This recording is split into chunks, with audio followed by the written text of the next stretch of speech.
Welcome back to Breakfast Television. Tammy and Sid here with you.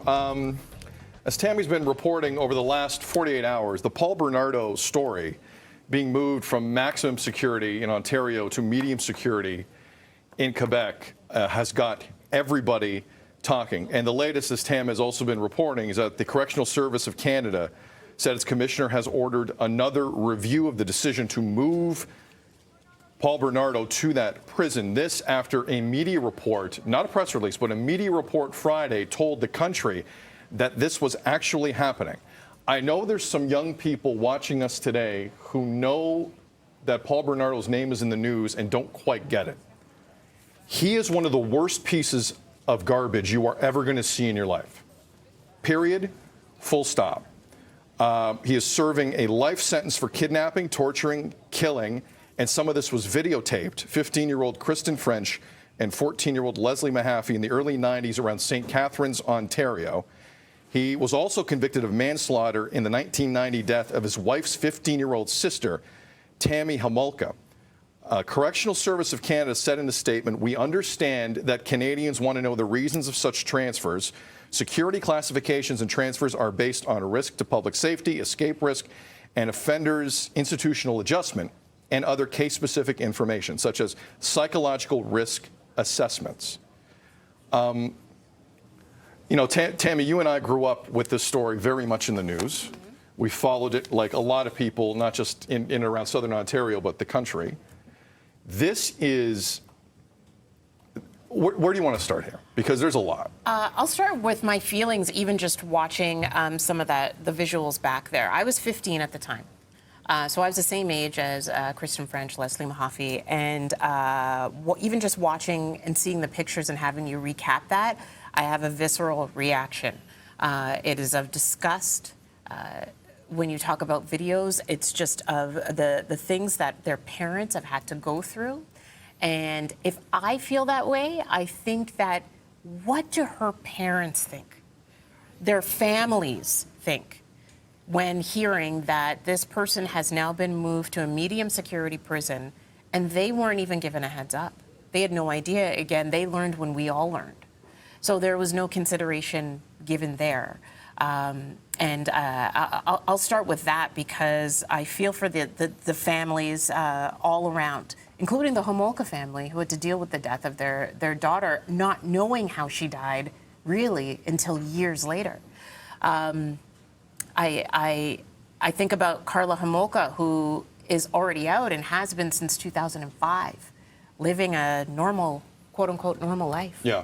While these families are living in hell. And Carla Homolka is a devil and walking the streets free right now. I can comfortably say that. If Paul Bernardo was black, this wouldn't be happening. No. Let's really have the conversation here. That would not be going on. I guarantee you that. The communication on this. Marco Mendicino, listen, I don't have a lot of sympathy for conservatives or liberals in government right now. I got beefs with both. But if Marco Mendicino, our Minister of Public Safety, isn't even given a heads up on this, who Correctional Services of Canada kind of report to, they're independent, but they do report to Marco Mendicino. If he's not given a heads up, then they don't believe they owe anyone a heads up on anything. And Marco Mendicino, the Liberal minister, he carries himself publicly very well, but I also believe he has some European blood in him. I hope behind closed doors he took some paint off the walls, because he walked into a mess yesterday that he didn't deserve either. I'm used to bad communication. Okay, the Liberals with election interference, Conservatives here in Ontario with the Green Belt and the Eglinton LRT, all kinds of stuff. Okay, the lack of communication from Correctional Services of Canada is appalling. It is appalling for two main reasons. One, the second you tell society that someone like Paul Bernardo is going to a medium security prison, because we've seen what happens in the justice system in this country, do not care about victims' families' rights. I immediately jumped to, okay, so he's out in like 7 years. They tried to sneak this in under the cover of night so no one noticed, and one step after another, and that guy is on the streets by the time I'm 55. That's the one thing I'm freaking out about, and quite frankly, every Canadian should be, because we don't get any communication from Correction Services of Canada because they don't believe they need to talk to us. With that said, my final thought on this is if the Mahaffey and Finch families have to sit in a courtroom and listen to the testimony and listen to the facts and watch some of the video and have to live with that for the rest of their lives, then the people at Corrections Services Canada who made this call, I don't care if it was an individual or a panel, have to get their ass in front of the media now. And they have to take questions, and they have to sit there for 30 minutes. The Mahaffey and French families had to sit in courtrooms for a lot longer than 30 minutes looking at hell and hearing it.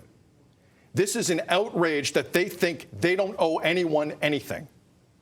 And there needs to be an enema of that entity of government and how they do things, because we've had enough of this. This is not the first time our justice system has had someone under the cover of night or behind a curtain when we're not looking go, that's fine.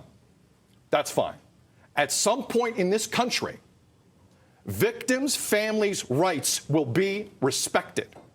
I don't know what the hell is the problem with us, but we need to toughen up and figure stuff out and protect people who need protecting.